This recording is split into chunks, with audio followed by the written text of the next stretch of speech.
Daniel Kahneman, Thinking, Fast and Slow.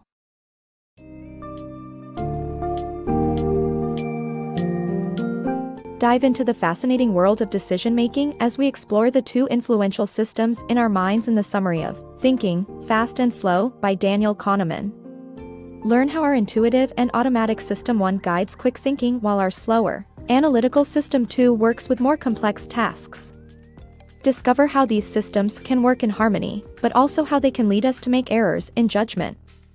Unearth our innate mental laziness and how priming affects our actions without us realizing it. Understand heuristics and their pitfalls, the importance of base rates in predictions, and the differences between our experiencing and remembering selves.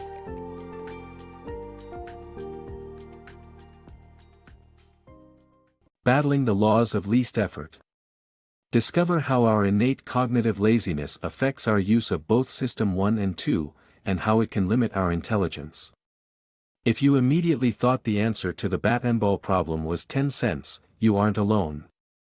But, as it turns out, this is a common mistake resulting from our impulsive System 1 cognitive process.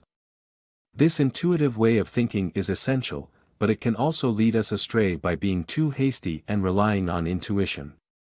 While System 1 is useful, it cannot solve all problems, as the bat and ball problem demonstrates. Normally, when System 1 struggles, System 2 is ready to step in and work out the problem.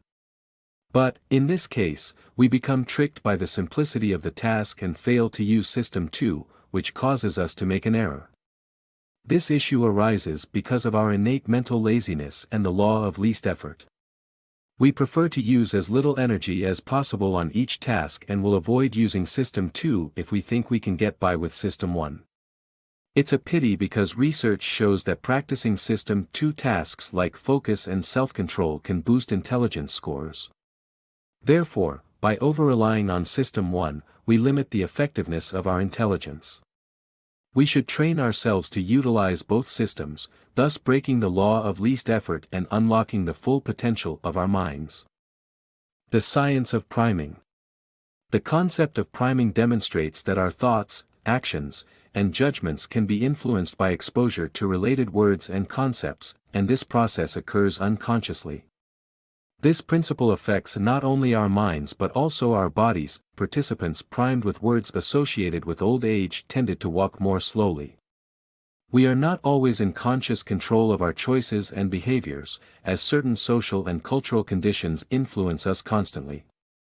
For instance, research conducted by Kathleen Voss indicates that the concept of money primes individualistic actions, making people less willing to cooperate or accept demands from others. The effects of priming can significantly impact society, shaping our behavior, attitudes, and norms, and reflecting back into the culture we all share. The impact of cognitive biases. The halo effect and confirmation bias are cognitive biases that impact our ability to make accurate judgments and decisions. The halo effect occurs when we make assumptions about a person's character based on a single positive trait. Confirmation bias is the tendency to accept information that supports our pre-existing beliefs. These biases occur because our minds seek to simplify things and make quick judgments. However, this can lead to mistakes as we often lack enough data to make accurate conclusions. These biases, along with priming, happen unconsciously and influence our choices, judgments, and actions. By being aware of these biases, we can work to make more informed decisions and avoid snap judgments. The danger of mental shortcuts. Our minds often use heuristics, little mental shortcuts, to simplify our understanding of the world. However, we sometimes misuse these heuristics, which can lead to errors. Two such heuristics are the substitution heuristic and availability heuristic. The substitution heuristic causes us to answer an easier question than the one posed, which can result in us rejecting candidates for political candidates based on irrelevant factors. The availability heuristic leads us to overestimate the likelihood of something we keep hearing about, like how we think accidental deaths are more likely than strokes because media covers them more often. Remembering the base rate. Remembering the base rate is crucial when making predictions to increase accuracy. This refers to a statistical base that other statistics rely on.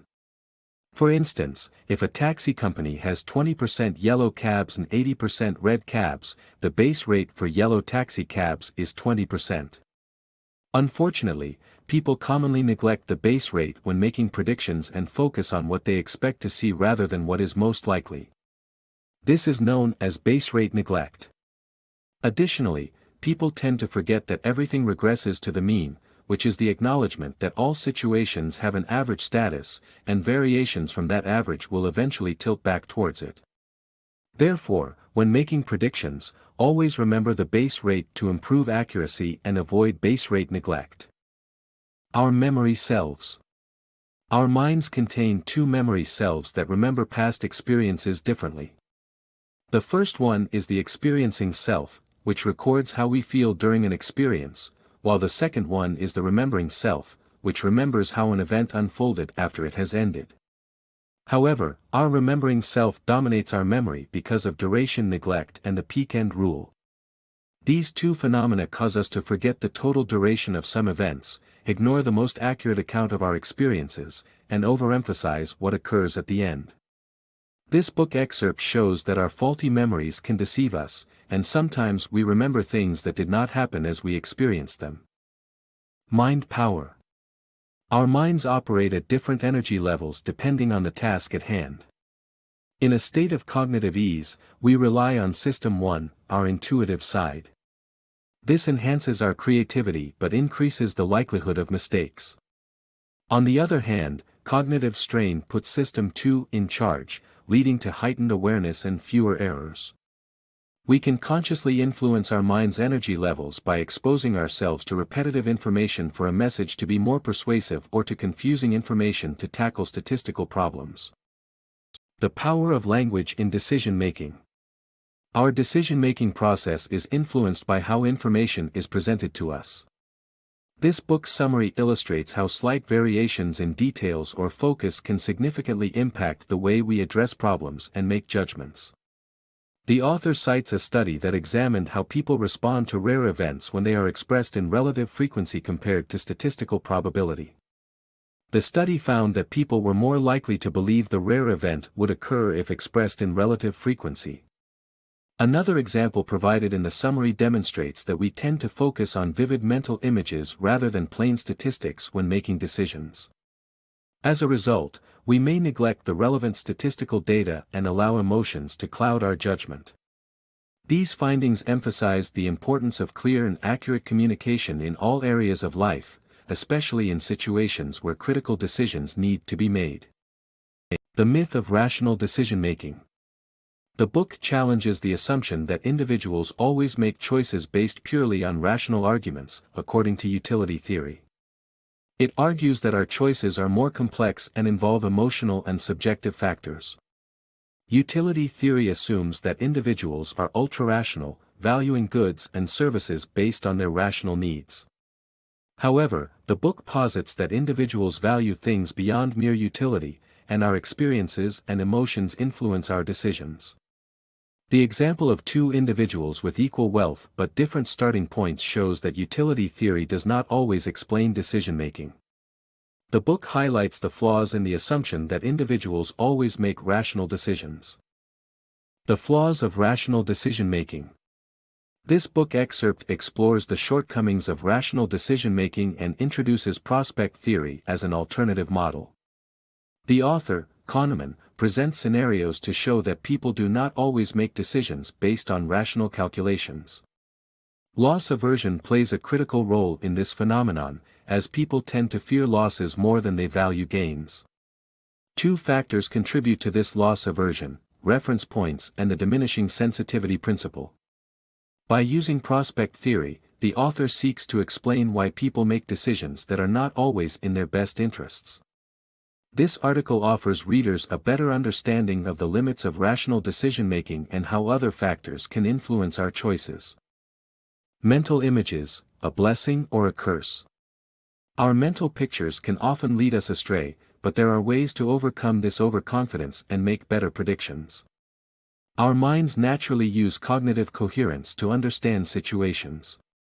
We construct complete mental pictures to explain ideas and concepts, relying on these images when making decisions.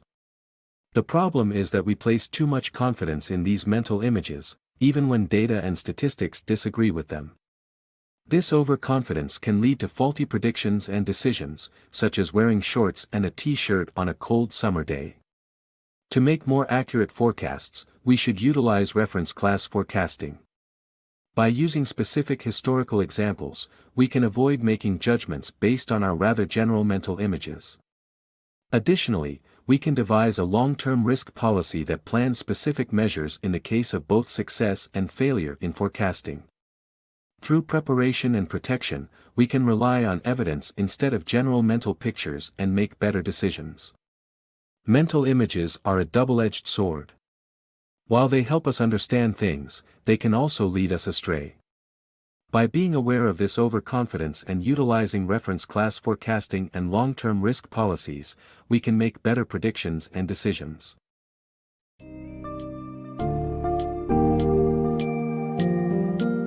In summary, Daniel Kahneman's Thinking, Fast and Slow skillfully uncovers the intricacies of the decision-making process. Through understanding the roles of both System 1 and System 2, you can become more aware of the biases and cognitive shortcuts that influence how we make judgments or react to various situations. By learning about priming, heuristics, the effects of halo and confirmation bias, and the cognitive ease and strain, we can strive to make better choices and predictions, minimizing our mistakes and leading to a more rational and informed life.